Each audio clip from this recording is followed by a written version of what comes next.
Chinese, for example, seem to be interested in numbers. Most of they have a high percentage of passwords that are made up of numbers. They are into dates. They write a lot of dates and a lot of phone numbers. So they started forming some kind of relationship between the person and the passwords that are created. So other factors is the hobbies and interests of a person. Like, for example, somebody who goes out hunting deers, if you ask them to make a password, they'll be completely different to somebody whose habit is maybe, or interest is collecting stamps. I'm sure they'd be having completely different passwords. So different hobbies. If somebody plays sports, for example, they'd be probably generating, they found, not probably, they actually do. The majority will be going for certain kinds of passwords. Countries as well. The top 10 passwords in Italy and Portugal and the United Kingdom are football teams. They're into football in a big way, that most of the people there, at least the young people and mid-age, they go for football team. You say, okay, make a password, they write whatever their football team is, Manchester City or something like that. The last thing is make up password. So something else that the context is how the password is made up. Is it made up of numbers or of symbols or names of loved ones or personal information? That's really the last item that actually identifies the context of a person or maybe the profile of a person. So can context be used to crack passwords? Well, law enforcement, that police forces, can benefit from a suspect's weak password to recover some digital information. Let's say somebody is criminal. And let me also remind you of something else. Most of the crimes they used to be, they go to the location, they take pictures, there's a bullet here. Now, most crimes happen electronically. There is nothing else to see. There's no physical evidence. Everything is, you know, in the cloud, electronic kind of data. Maybe child pornography. Maybe transferring money illegally. Maybe all these. There are a lot of activities that are happening in the background. And police force need to be up on this, or otherwise, in 5 or 10 years, they're out of it. They're not really up to the standard. So a lot of police forces in many countries, they're actually gearing up to study, to make those police officers that investigate, they are okay, they're comfortable with the digital kind of activities and how to crack passwords. So if they arrest, say, a suspect, call it at this stage suspect, not a criminal, but a suspect that they believe that they committed a digital crime. What they do now, they go, first thing they reach for, their laptop, their computer, their mobile phone, all their electronic devices. Bring it over, and they start sieving through them. Now, of course, that person is not so fool, they'd be passwording, protecting every one of those. So now, this is where this kind of application, knowing the profile of this individual, that the police can maybe create passwords that can crack and open that maybe information that's available electronically on that person in order to use it as evidence. Password cracking tools are available. There are many of them, but have their limitations. They have a lot of limitations. The connection between the password and the creator of the password can be a new technique that's used in looking at a user's habit for password cracking. And this is what the title of that thesis was, Context-Based Password Cracking for Digital Investigation. The bespoke password candidates list, that's the passwords that are made to fit, made personalized, generated based on available contextual information, can positively impact the password cracking process. So if we know the background of an individual, the context, all the information, we can actually start creating passwords, and we can make 1,000 passwords that individual might make. And then we can process them, make them even better, we'll see later on, and put them in a proper order of probabilities that this might be the most likely password that person has used. And so the police can go through these, and they can save themselves a lot of time. So the aim of the proposed approach is to support the digital forensic investigation in their criminal investigation, especially when time is of an essence.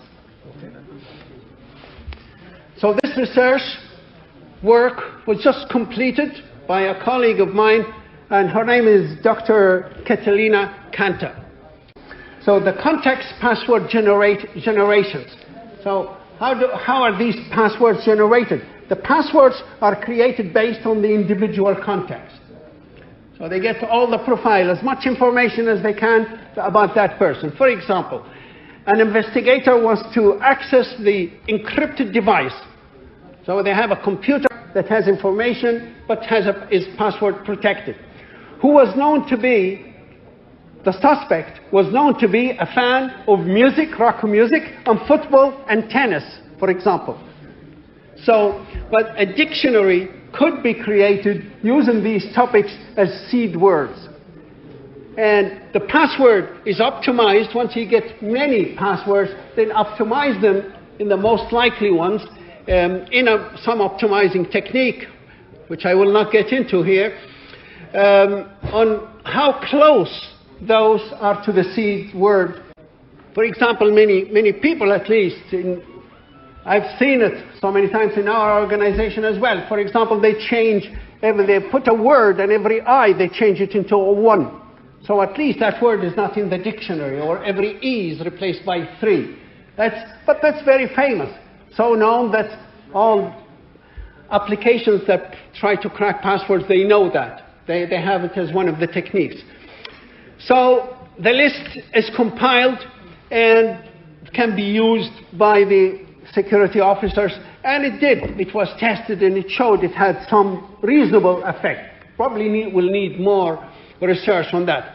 But context-based creation passwords can work, and it works even better when it's combined with other techniques, maybe the dictionary technique, checking the words in dictionary, and can produce lists in as little as 1 hour. And that's how fast it is. It can actually produce reasonably highly probable passwords, a long list of passwords that this person might have made or can make.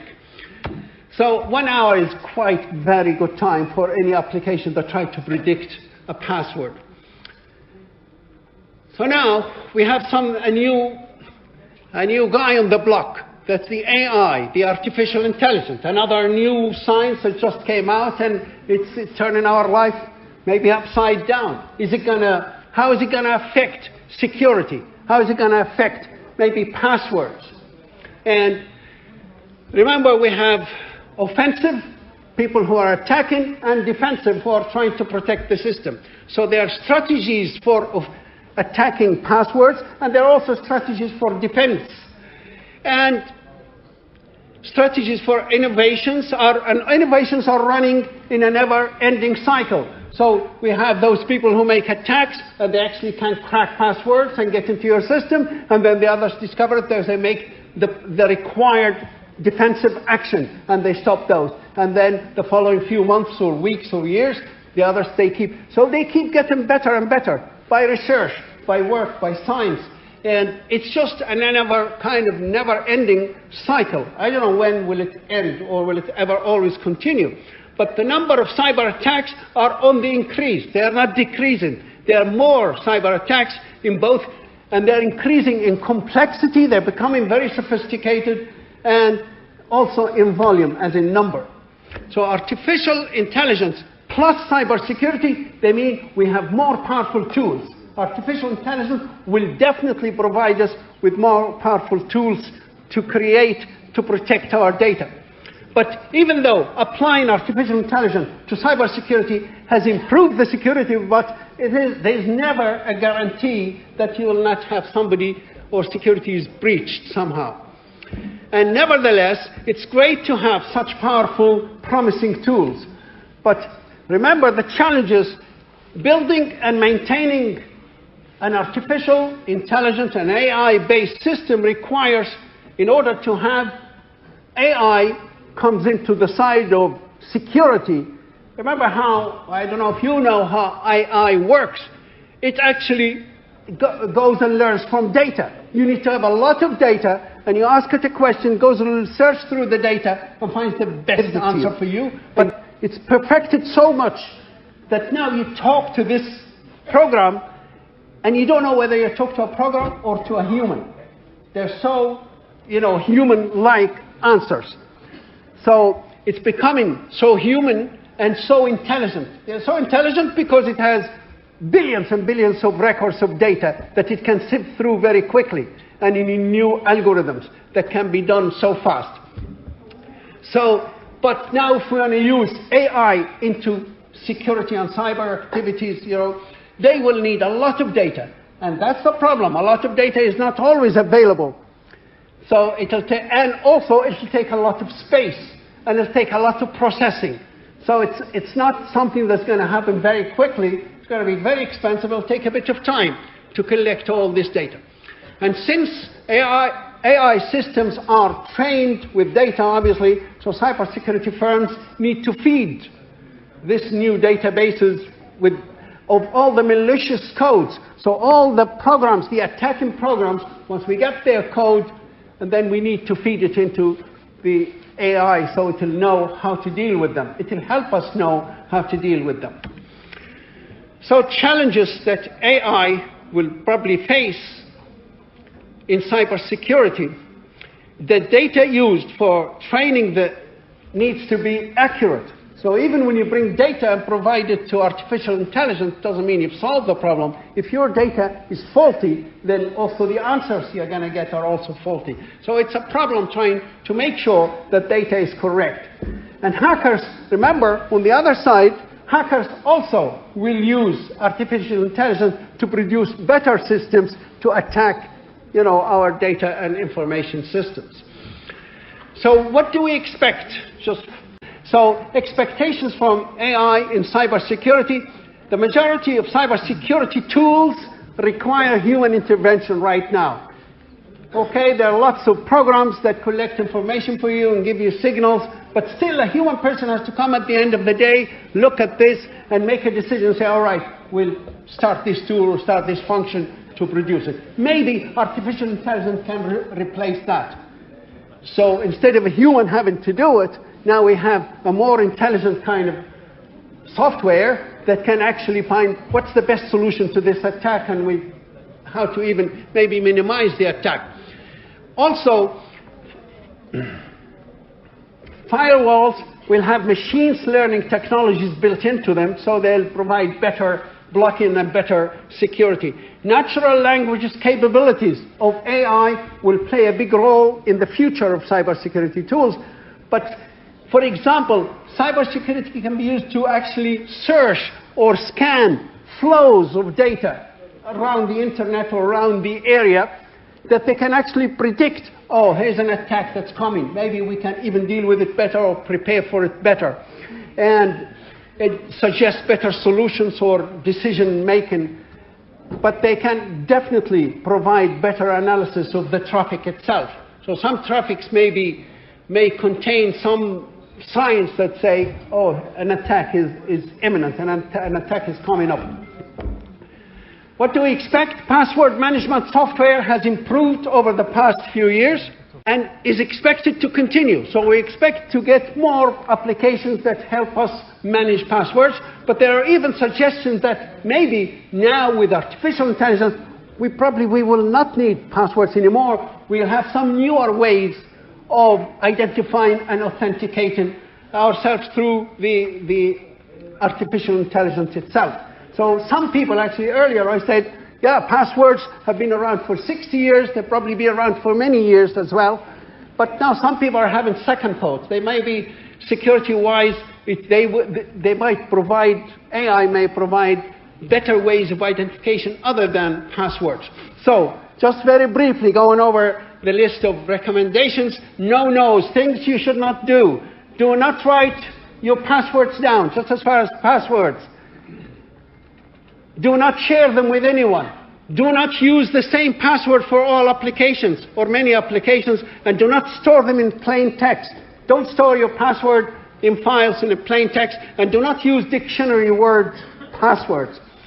the S that things that you should do and must do, make sure your passwords are long, mixed, and random. So mixed as in numbers, characters, capital, small, all special characters. Change them frequently. Change your password frequently, and use new, different password for each system. And thank you very much. Any question, Dr. Salah? Thank you, Dr. Faheem, for this nice talk and also this very interesting topic. Now we can open the session for asking if someone who would like to ask. Yes, yeah.